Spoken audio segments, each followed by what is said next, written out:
और चलिए शुरुआत अब विस्फोट की कर लेते हैं। और विस्फोट में सबसे पहले हम बात कर रहे हैं पाकिस्तानी सेना और टीटीपी लड़ाकों के बीच जारी संघर्ष की। तो इससे जुड़ी हुई बड़ी खबर क्या है, चलिए वो आपको बता देते हैं कि किस तरीके से टीटीपी ने पाकिस्तानी सेना की पोस्ट पर हमला कर दिया है। और ये कोई पहला हमला नहीं, इसके पहले भी ये हमले किए गए थे। तो टीटीपी ने पाकिस्तानी सेना को एक बार फिर से निशाना बनाया, उसकी पोस्ट पर हमला किया है। कहां किया है? खैबर पख्तूनख्वा इलाके में पाक सेना ने ये अटैक कर दिया है। इलाके में पाक सेना ने जो अटैक किया उसमें 2 लड़ाकों ने आधुनिक हथियारों से फायरिंग की है। ये जो तमाम विजुअल्स है वो निकल करके सामने आए हैं कि किस तरीके से ये फायरिंग की गई है। अब एक और खबर आपको बता देते हैं, इसी से जुड़ी हुई जो खबर आ रही है वो भी आप जान लीजिए कि पाकिस्तानी सेना के खिलाफ किस तरीके से अब पाकिस्तानी सेना का टीटीपी के खिलाफ एक्शन भी देखने को मिल रहा है। पाक सेना के हमलों में मारे गए 15 लड़ाके, ये जानकारी मिल रही है क्योंकि अब टीटीपी अगर अटैक कर रही है तो टीटीपी के लड़ाकों पर पाक सेना का भी अटैक देखने को मिल रहा है। खैबर पख्तूनख्वा और उत्तरी वजीरिस्तान में यह कार्रवाई की गई है। पाक सेना ने 15 और 16 नवंबर को अभियान चलाया था। तो बिल्कुल स्पष्ट है कि एक तरफ से जहां टीटीपी बार बार अटैक कर रहा है पाक के सैनिकों पर, तो दूसरी तरफ से पाक सेना के जो सैनिक हैं वो भी टीटीपी लड़ाकों पर इसी तरीके से अटैक कर रहे हैं। एक खबर ये बता रही है कि खैबर पख्तूनख्वा में किस तरीके से निशाना बनाया गया, जो उन्नत किस्म के हथियार थे उसका इस्तेमाल किया गया। तो दूसरी तरफ पाक सेना ने जो हमला किया उसमें 15 लड़ाकों को मार गिराया है। खैबर पख्तूनख्वा और उत्तरी वजीरिस्तान में उनकी तरफ से जब ये कार्रवाई की गई है तो ये बताया जा रहा है कि पाक सेना ने 15 और 16 नवंबर को यह अभियान चलाया था। पाकिस्तान के खैबर पख्तूनख्वा में एक बार फिर से गोलीबारी की आवाज से पूरा इलाका दहल गया। टीटीपी लड़ाकों ने पाकिस्तानी सेना की पोस्ट पर भीषण अटैक किया। लड़ाकों ने आधुनिक हथियारों से पाक सेना पर हमला बोला और फिर उसके बाद फरार हो गए।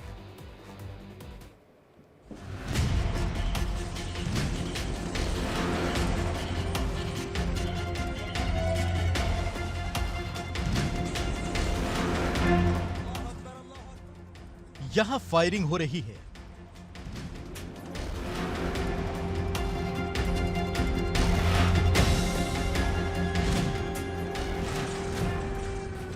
यहां गोले दागे जा रहे हैं।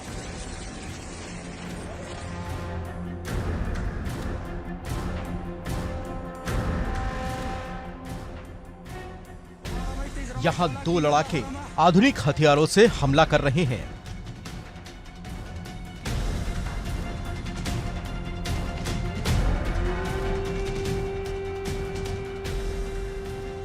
यह जगह है पाकिस्तान का खैबर पख्तूनख्वा इलाका।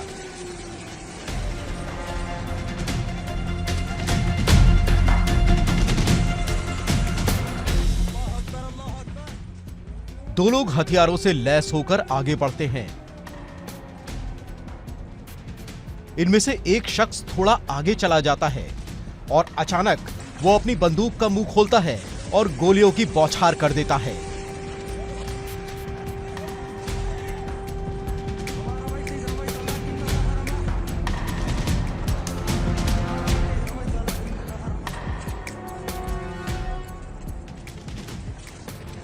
तभी पीछे से दूसरा शख्स भी आ जाता है। उसके हाथ में भी हथियार है। अचानक दूसरी ओर से पहले वाले शख्स की फायरिंग का जवाब मिलता है तो दोनों लोग पीछे हट जाते हैं।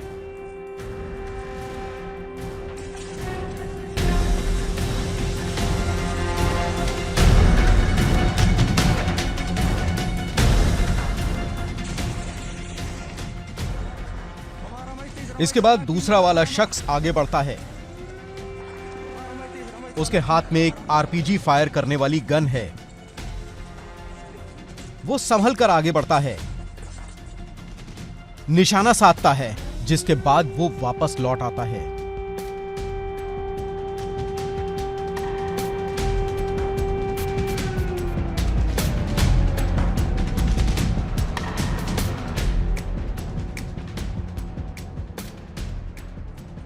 इसी बीच उसका साथी लगातार उसे हौसला देता रहता है, जिसकी आवाज इस वीडियो में साफ सुनी जा सकती है।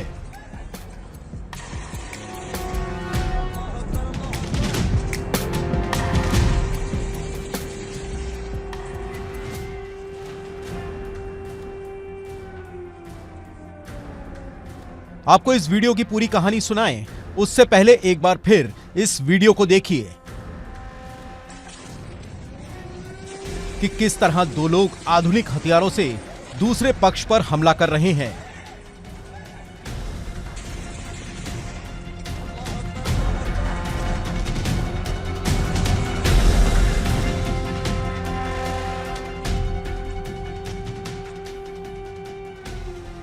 आपने देखा इन दोनों लोगों की हिम्मत। अब आइए आपको इस वीडियो के पीछे की पूरी कहानी बताते हैं।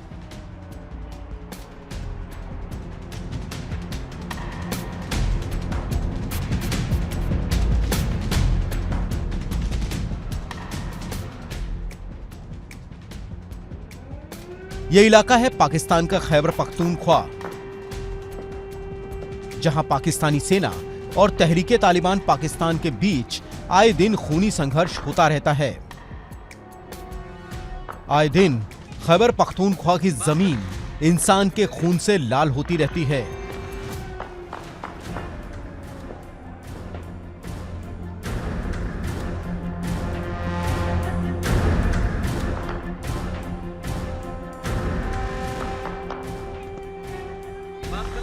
जिन इलाकों में बच्चों के खेलने का शोर गूंजना चाहिए,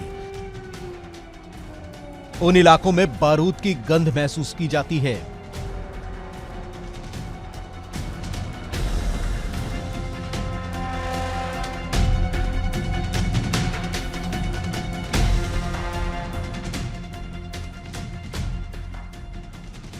आइए आपको बताते हैं कि तहरीके तालिबान पाकिस्तान यानी टीटीपी लड़ाकों और पाकिस्तान की सेना के बीच पहले हुए संघर्षों के बारे में।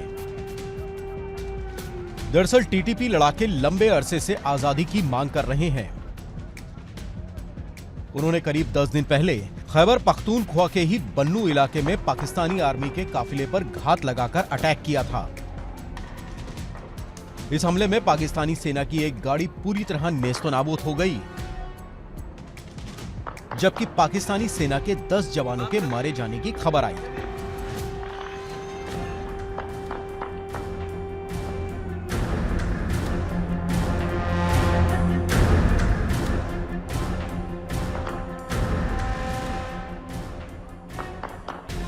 उससे पहले टीटीपी ने 8 अक्टूबर को पाकिस्तानी सेना की गाड़ी पर हमला किया था,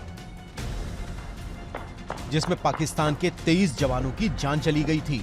7 सितंबर 2025 को पेशावर के करीब खैबर पख्तूनख्वा इलाके के ही बन्नू में टीटीपी लड़ाकों ने एक सैन्य काफिले पर हमला किया था। सड़क के किनारे छिपाकर रखे गए आईईडी से किए गए इस हमले के बाद अंधाधुंध गोलीबारी भी की गई थी। इस हमले में भी कम से कम 10 पाकिस्तानी जवानों की जान चली गई थी, जबकि कई घायल हुए थे।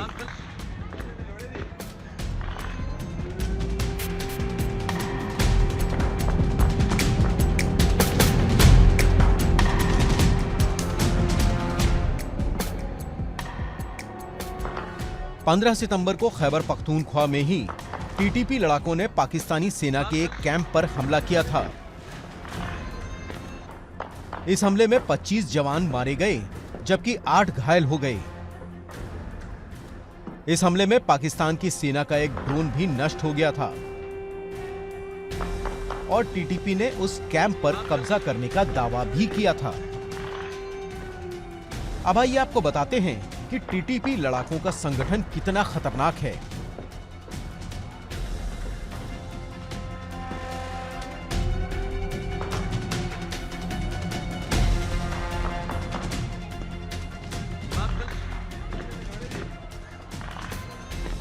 खबरों के मुताबिक साल 2025 में अब तक खैबर पख्तूनख्वा में 600 से ज्यादा वारदात हो चुकी हैं।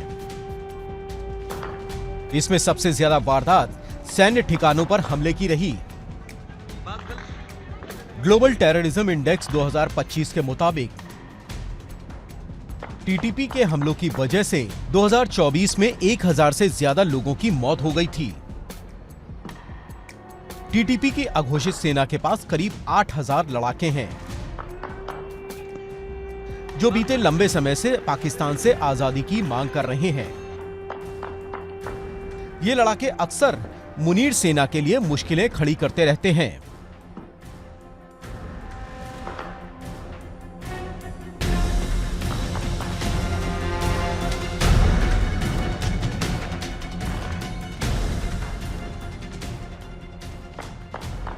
गुरिल्ला युद्ध। टीटीपी लड़ाके पाकिस्तानी सेना से सीधे संघर्ष की बजाय गुरिल्ला युद्ध नीति अपनाते हैं, यानी टीटीपी लड़ाकों का एक छोटा सा गुट पाकिस्तान की सेना की एक टुकड़ी पर अचानक हमला बोल देता है और इससे पहले कि जवान कुछ समझ पाएं, लड़ाके उन्हें घायल करके या उन्हें मारकर फरार हो जाते हैं। इस तरह की जंग में पहाड़ों या जंगलों का उन्हें काफी फायदा मिलता है। टीटीपी के लड़ाके ऐसी लड़ाइयों में राइफल, आईडी और कभी-कभी ड्रोन का भी इस्तेमाल करते हैं।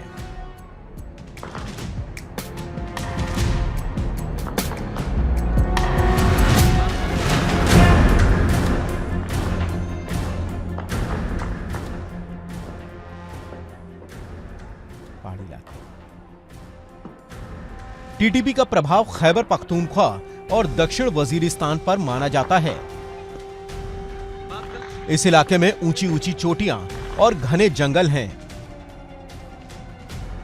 जिनमें पाकिस्तानी सेना के बड़े बड़े टैंकों का आना बेहद मुश्किल है।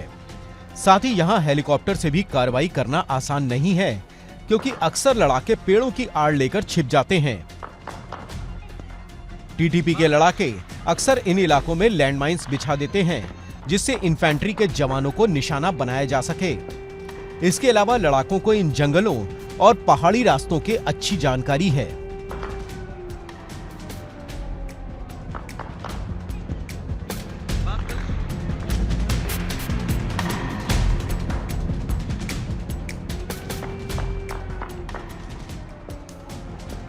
स्थानीय लोगों का साथ।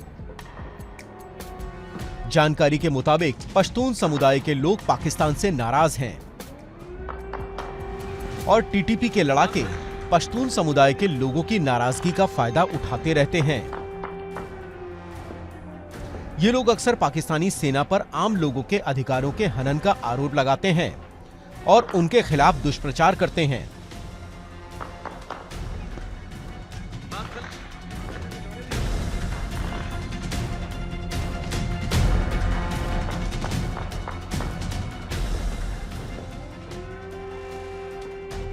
सीमा पार से खबर है कि अफगानिस्तान का तालिबान शासन भी टीटीपी लड़ाकों की मदद करता रहता है। वहां से इन्हें हथियार, ट्रेनिंग और कभी-कभी आर्थिक मदद भी मिलती रहती है। खास बात यह है कि अफगानिस्तान और पाकिस्तान की सीमा खुली हुई है, जिससे इन्हें आने जाने में कोई खास दिक्कत भी नहीं होती है। हालांकि अफगानिस्तान की तालिबान सरकार हमेशा ही इन आरोपों को बेबुनियाद बताती रहती है।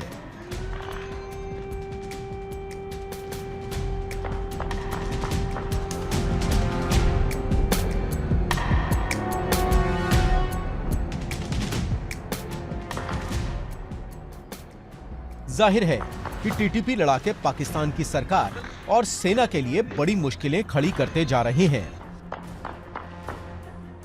ऐसे में आम लोगों का जीना मुश्किल हो रहा है। जरूरत है कि पाकिस्तान के हुक्मरान उनकी मांगों पर विचार करें और बातचीत कर समस्या का शांतिपूर्ण हल निकालें।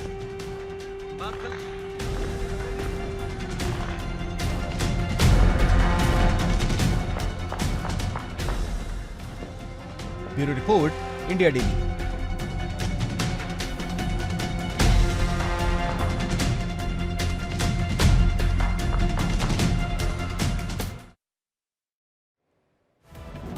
और अब आपको खबर रूस से जुड़ी हुई बताते हैं, जहां रूस का यूक्रेन पर एक बार बहुत बड़ा हमला देखने को मिला है।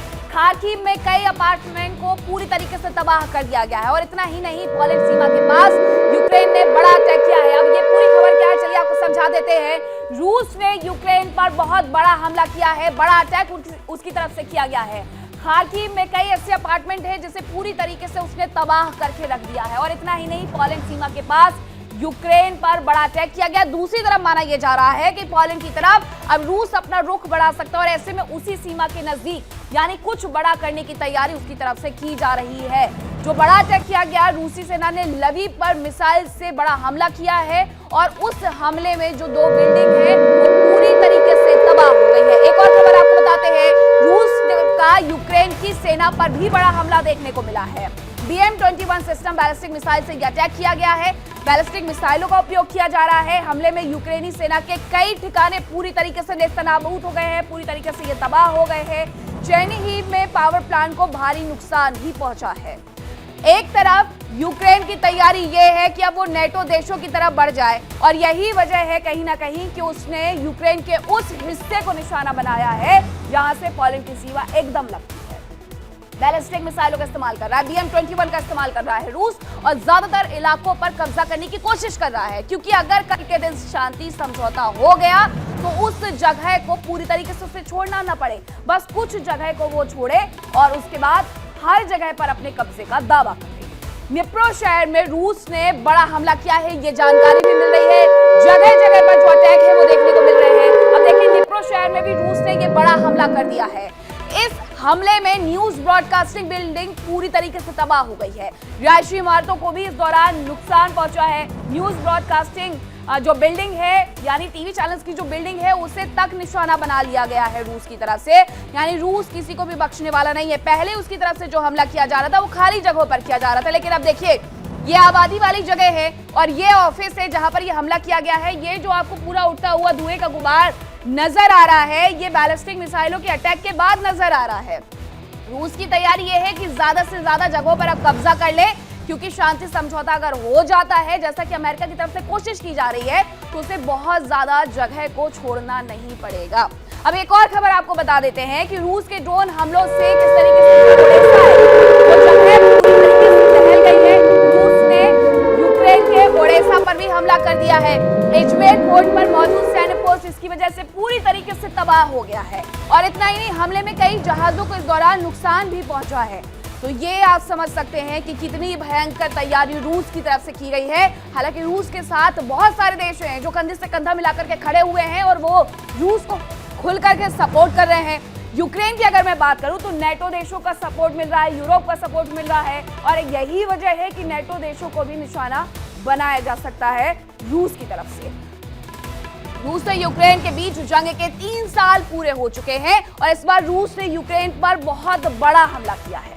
रूस के निशाने पर यूक्रेन के पावर स्टेशन है, गैस पाइपलाइन है, सैन्य अड्डे हैं और इसके साथ ही नागरिक ठिकाने भी हैं। अब सवाल ये उठ रहा है कि ये जंग कहीं विश्व युद्ध की तरफ तो नहीं बढ़ जाएगी, क्योंकि अब इस जंग का दायरा बढ़ने की आशंका जताई जा रही है और जंग की आंच अब नेटो के सदस्य देश तक भी जा पहुंची है।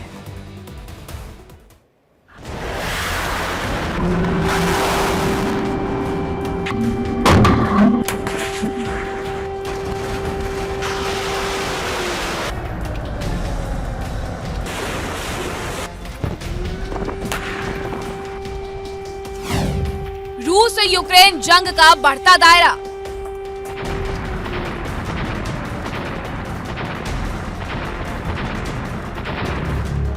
पोलैंड और रूस के बीच बढ़ता तनाव।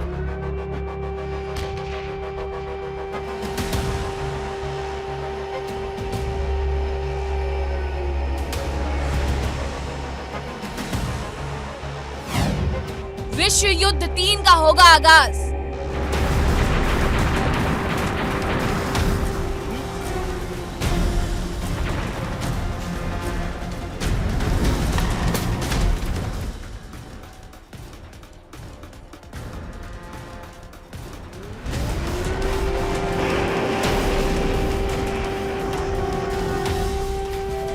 रूस और यूक्रेन की जंग के 4 साल पूरे होने वाले हैं। दोनों ही देश एक दूसरे को झुकाने के लिए हर संभव कदम उठा रहे हैं। ना तो रूस हमले रोकने को तैयार है और ना ही यूक्रेन झुकने को तैयार है।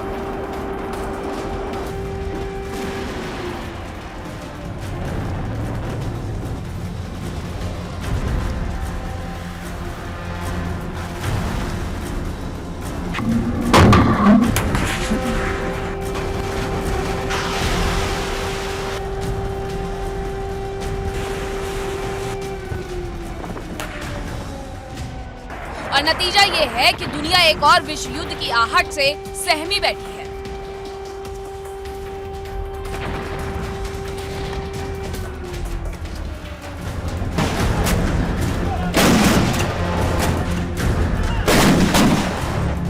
जिसमें एक और और यूक्रेन के सहयोगी नेटो देश और पूरा यूरोप हो सकता है, जबकि दूसरी ओर रूस, बेलारूस और उसके सहयोगी चीन और उत्तर कोरिया हो सकते हैं।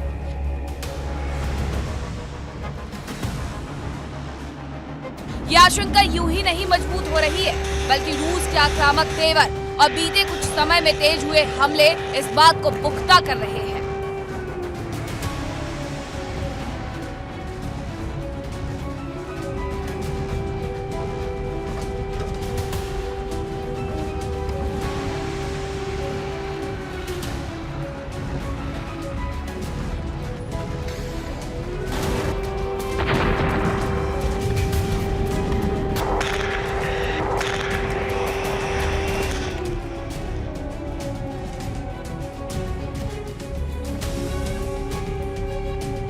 रूस ने यूक्रेन पर बीते कुछ समय में साल 2025 का सबसे भीषण अटैक किया।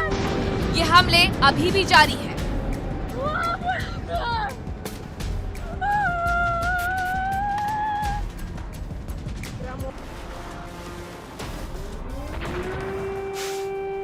रूस की सेना ने यूक्रेन के 14 शहरों पर जबरदस्त कहर बरपाया।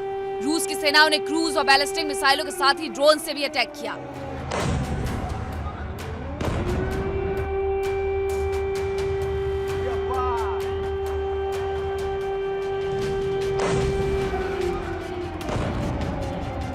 क्रेमलिन सेना के अटैक से तेर्नोपिल में 2 9 मंजिला इमारतें तबाह हो गई।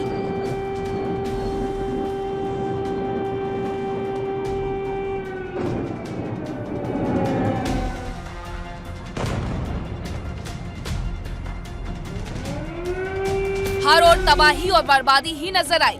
लोग अपनी जान बचाकर भागते दिखे और फायर ब्रिगेड की टीम आग बुझाती दिखी।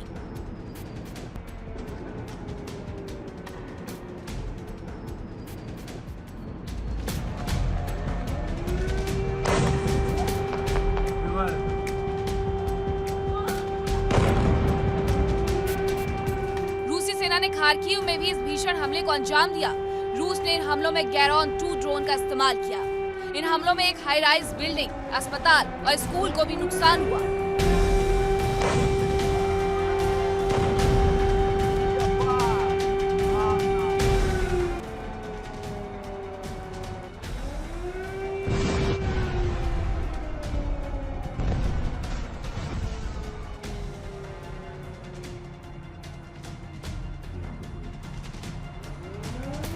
इसके अलावा एक सुपरमार्केट भी तबाह हो गया। रूस की सेना के हमले में लवीव शहर में टायरों के गोदाम में आग लग गई। क्रेमलिन के अटैक में यूक्रेन के एनर्जी सेक्टर को भारी नुकसान पहुंचाया।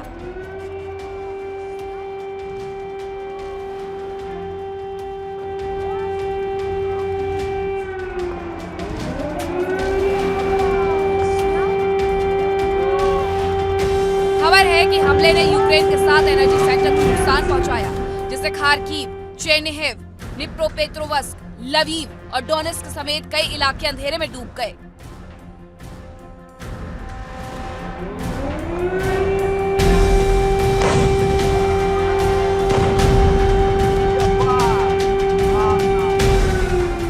रूस की स्ट्रेटजी है कि सर्दियों में यूक्रेन की जनता को जमा दिया जाए।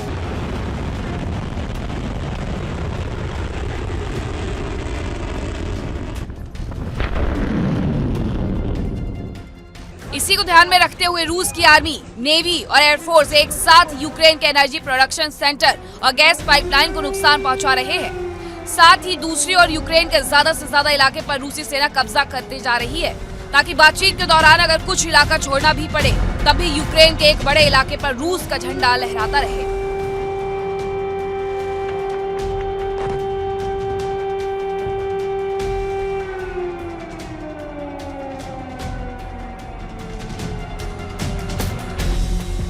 उधर यूक्रेन भी रूस के हमलों का बराबर जवाब दे रहा है। यूक्रेन अपनी ड्रोन सेना, स्वदेशी हथियार और सहयोगी देशों से मिले हथियारों से रूसी सेना को कड़ी टक्कर दे रहा है।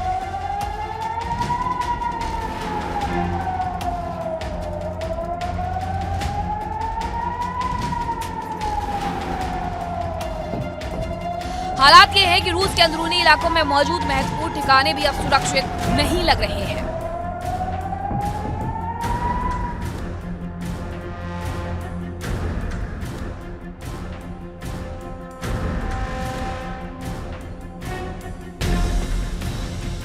रूस के कई एयर डिफेंस सिस्टम अब अपनी हिफाजत ही नहीं कर पा रहे हैं और यूक्रेन के ड्रोन एयर डिफेंस सिस्टम को भी तबाह कर रहे हैं।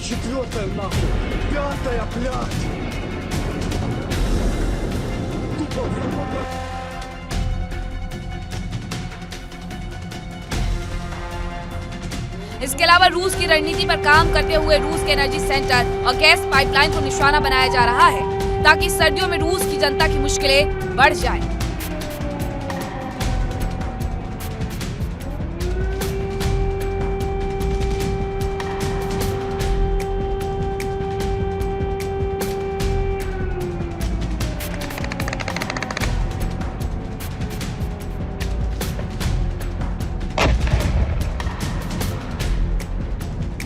जंग में नेटो देश लगातार यूक्रेन को मदद पहुंचा रहे हैं। नेटो देशों के विमान लगातार रूस के महत्वपूर्ण ठिकानों के आसपास उड़ान भर रहे हैं और इससे संबंधित महत्वपूर्ण जानकारियां यूक्रेन की सेना को दे रही है, जिससे यूक्रेन की सेना रूसी ठिकानों पर सटीक हमले कर रही है।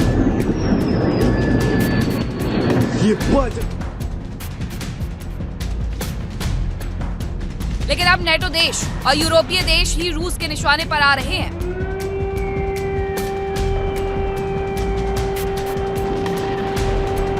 खबरों के मुताबिक रूस यूक्रेन का साथ देने की वजह से गुस्से में यूरोपीय और नेटो देशों को निशाना बना सकता है।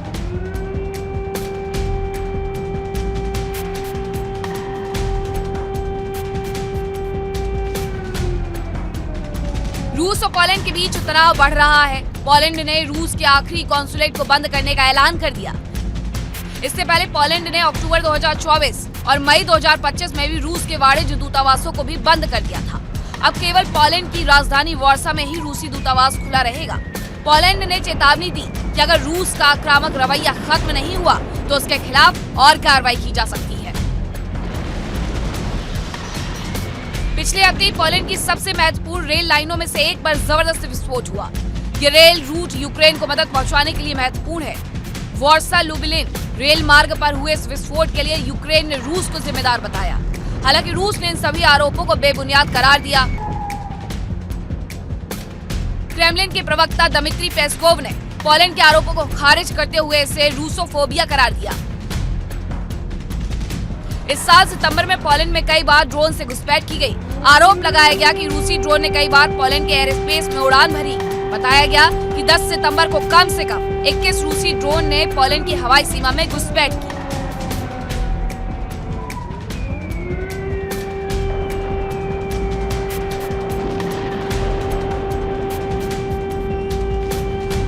बेलारूस से उड़ रहे थे। पोलैंड ने इनमें से 3 ड्रोन्स को मार गिराने का दावा किया। रूस ने पोलैंड के इन आरोपों को भी बेबुनियाद करार दिया। इसके अलावा रूस पर पोलैंड में साइबर घुसपैठ का भी आरोप लगाया। पोलैंड के खिलाफ रूस अगर कोई कार्रवाई करता है तो यकीनन ये कदम विश्व युद्ध की ओर बढ़ सकता है, क्योंकि नेटो देशों के समझौते के मुताबिक नेटो के एक सदस्य देश पर हमला पूरे संगठन पर हमला माना जाएगा। ऐसे हालात में अमेरिका, ब्रिटेन समेत नेटो देश एक साथ युद्ध में उतर जाएंगे और रूस पर हमले कर सकते हैं।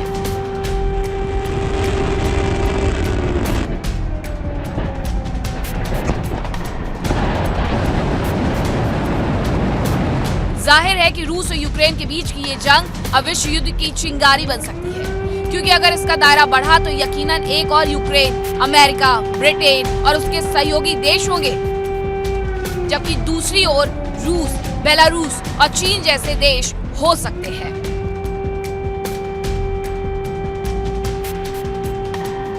ऐसे में परमाणु हथियार रखने वाली इन महाशक्तियों के टकराने से दुनिया में होने वाली तबाही से इनकार नहीं किया जा सकता है। Bureau report, India daily.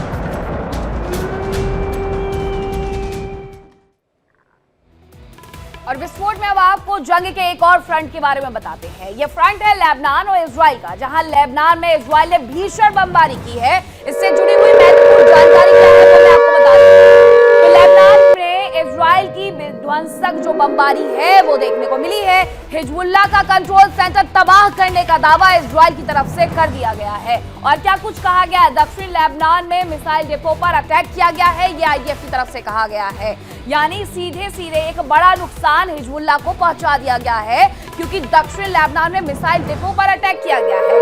अब एक और जानकारी जान लीजिए, जहां गाजा में इजरायली सेना को हमास की टनल मिली है, ये कहीं ना कहीं इजरायली सेना के लिए एक बड़ी सफलता है। राफा इलाके में मिली है 7 किलोमीटर लंबी सुरंग। हथियार रखने और प्लानिंग के लिए इसका इस्तेमाल किया जाता था, ये बताया जा रहा है। इतना ही नहीं, जो बंधक थे उन्हें तक यहां पर रखा गया था। ये बड़ी जानकारी निकल करके सामने आ रही है। अभी तक अगर मैं बात करूं तो इजराइल अभी भी हमास पर, हिजबुल्लाह पर उसी तरीके से हमला कर रहा है जैसा कि 2 साल पहले कर रहा था। मुंहतोड़ जवाब दे रहा है और एक बार फिर से यही जवाब देखने को मिला है। इजराइल लगातार लेबनान को भी सबक सिखा रहा है, तो हमास के यहां उसने गाजा पट्टी में सीधे सीधे जो टैंक है वो उतार दिए हैं।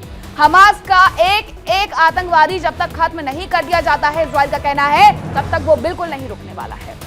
अब आपको बताएं कि मिडिल ईस्ट में जो हालात हैं वो एक बार फिर से गर्म हो गए हैं। हमास और फतह 2 दशकों से एक दूसरे के जो विरोधी रहे हैं, अब एक साथ नजर आने लगे हैं और दोनों ने ही इजराइल के खिलाफ साझा मोर्चा बनाने की घोषणा कर दी है। यानी गाजा और वेस्ट बैंक अब पहली बार एक ही राजनीतिक सुर में बोलते हुए नजर आ रहे हैं। इस गठबंधन को लेकर के इजराइल में खलबली मच गई है, क्योंकि हमास के हथियार और फतह का राजनीतिक नेटवर्क अगर साथ चल गया तो आने वाले दिनों में मिडिल ईस्ट का नक्शा बदल सकता है।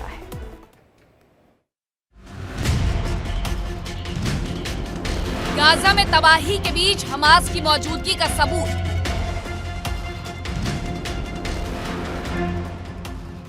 यहां हमास के आतंकी हथियार रखते हैं, आतंकी हमलों की प्लानिंग करते हैं।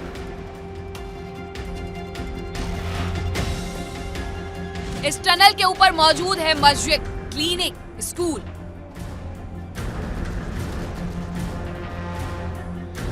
गाजा में करीब 2 साल से हमास के आतंकियों के सफाए में जुटी इजराइल की सेना को एक बड़ी कामयाबी मिली है।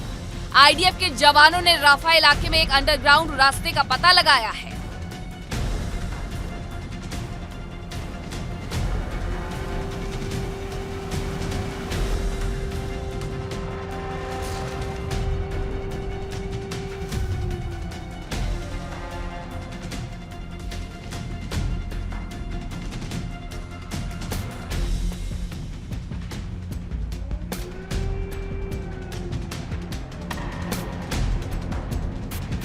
बताया जा रहा है कि ये टनल गाजा की बेहद घनी आबादी वाले इलाके राफा में मिली। करीब 7 किलोमीटर लंबी इस टनल की गहराई 25 मीटर है और इसमें करीब 80 ठिकाने हैं जहां अगवा किए गए बंधकों को रखा जाता था। यहीं पर आईडीएफ के अधिकारी लेफ्टिनेंट को भी रखा गया था।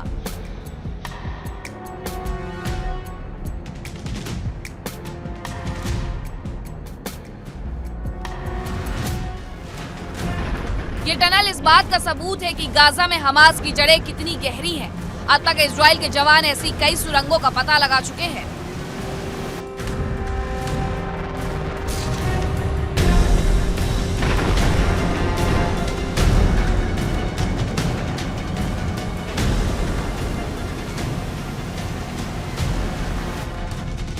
इजराइल पर हुए हमलों के बाद जब इजराइल की सेना ने गाजा की ओर कूच कर दिया और हमास के आतंकियों के सफाई का अभियान शुरू किया, तो यमन में मौजूद हूती आतंकियों और लेबनान में मौजूद हिजबुल्लाह के आतंकियों ने भी हमास का साथ देने का ऐलान कर दिया। हूती, हमास और हिजबुल्लाह के आतंकियों ने एक साथ इजराइल पर अटैक करना शुरू कर दिया। तीनों ही गुटों के हथियार इजराइल के अलग अलग इलाकों को दहलाने लगे।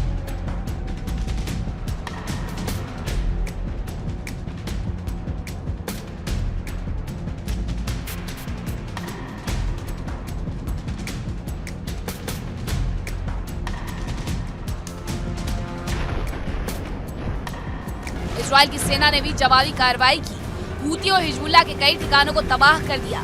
साथ ही कई बड़े आतंकी कमांडर भी मौत की नींद में सो गए। इजराइल ने लेबनान और यमन में भीषण तबाही मचाई।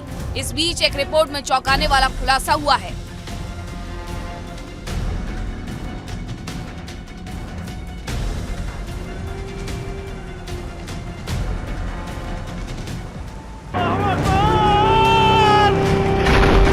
रिपोर्ट के मुताबिक दक्षिण लेबनान के घने और पहाड़ी इलाकों से जो तस्वीरें सामने आई हैं, उनमें क्लस्टर हथियारों के अवशेष मिले हैं। इन बमों पर रोक लगाई जा चुकी है, क्योंकि ये बम जब फटते हैं तो इनके फटने के बाद भी कई छोटे छोटे बम निकलते हैं, जो बिखर जाते हैं और दुश्मनों को नुकसान पहुंचाते हैं।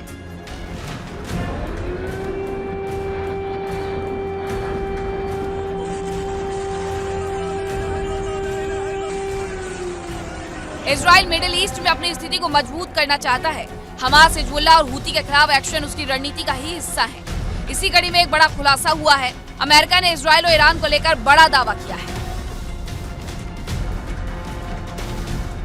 अमेरिका की इंटेलिजेंस एजेंसी CIA के एक पूर्व अधिकारी ने दावा किया है कि इजराइल ईरान पर हमला करने वाला था। उनका कहना है कि इजराइल ने धमकी दी थी कि अगर ईरान के बंकरों को तबाह नहीं किया गया तो वो न्यूक्लियर हमला कर सकता है। CIA के पूर्व अधिकारी ने कहा कि अमेरिका ने इसे तीसरे विश्व युद्ध के आगाज के लिए चिंगारी के रूप में देखा और अमेरिका ने जून में ईरान की गहरी अंडरग्राउंड न्यूक्लियर साइट्स पर बड़ा हमला किया।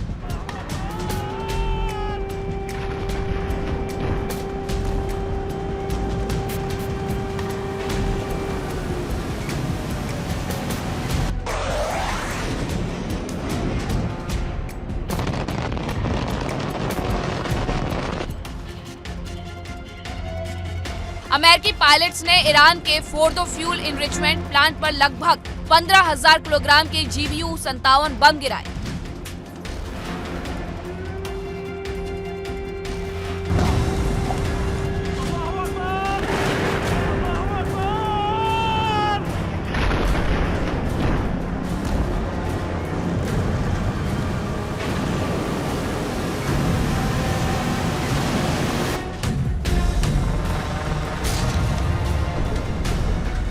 इस ऑपरेशन के दौरान अमेरिकी पनडुब्बी ने भी इस्फहान में मौजूद एक और न्यूक्लियर साइट पर टॉमहॉक क्रूज मिसाइलें दागी।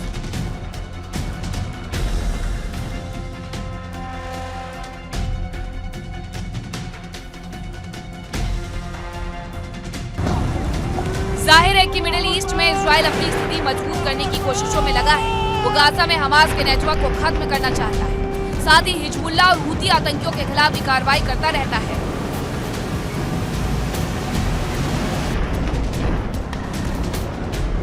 इजराइल और ईरान के बीच पुरानी तनातनी है और दोनों ही देश एक दूसरे पर हमले की धमकी देते रहते हैं। Bureau report, India daily.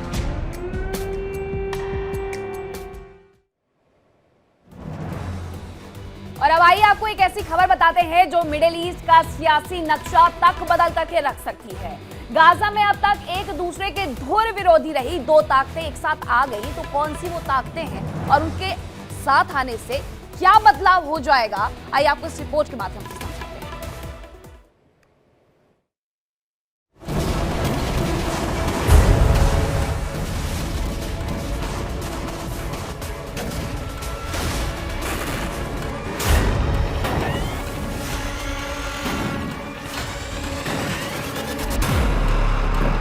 ये तस्वीरें दुनिया के लिए चौंकाने वाली है, क्योंकि जो दुश्मन कभी एक दूसरे को देखना तक पसंद नहीं करते थे, वो आज गले मिल रहे हैं।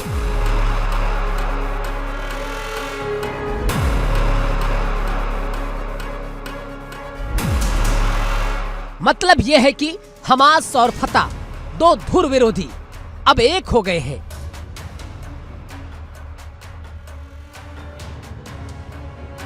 गाजा की मिट्टी पर अब वो हाथ जुड़े हैं जिनके 20 सालों से सिर्फ नफरत थी।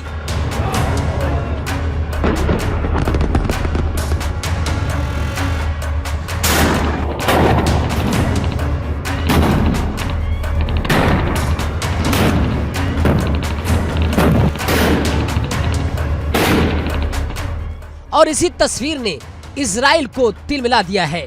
तेल अवीव से लेकर वाशिंगटन तक हलचल तेज है, क्योंकि अगर हमास और फतह एक हो गए तो इसका मतलब है अब फिलिस्तीन राजनीति में नया भूचाल आने वाला है।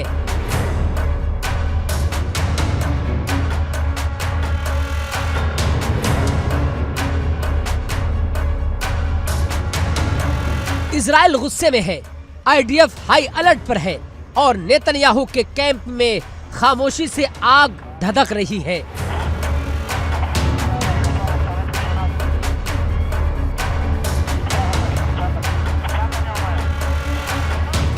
याद कीजिए, जब काहिरा का मंच सजा था, मौका मध्यस्थता का था।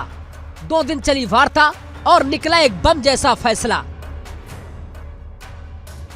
हमास और फतह ने मिलकर कहा, अब गाजा के प्रशासन के लिए बनेगी एक स्वतंत्र तकनीकी समिति, एक ऐसी समिति जो न हमास की होगी न फतेह की, बल्कि गाजा के लोगों की होगी।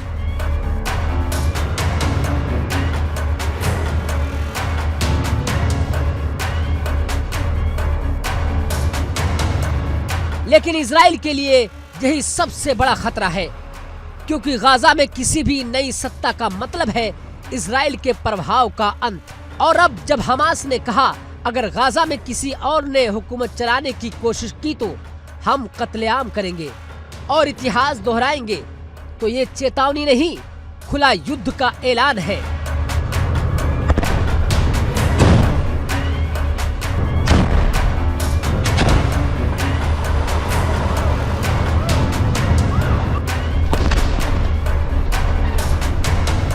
याद कीजिए गाजा युद्ध के वो पल जब आसमान से आग बरसती थी, मकान मलबे में बदले थे और हजारों बेगुनाह जानें चली गई थी।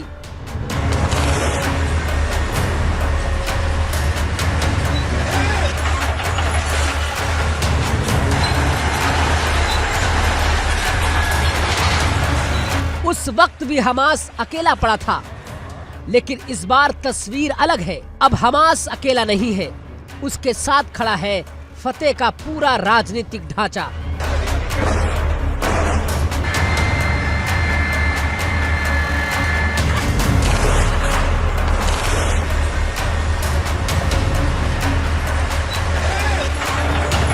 और यही इजराइल के लिए सबसे बड़ी सिरदर्दी है।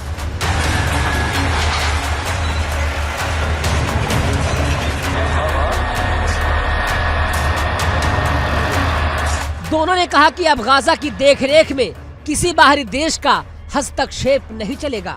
मतलब साफ है, अमेरिका या इजराइल कोई भी गाजा के प्रशासन में उंगली नहीं कर सकता।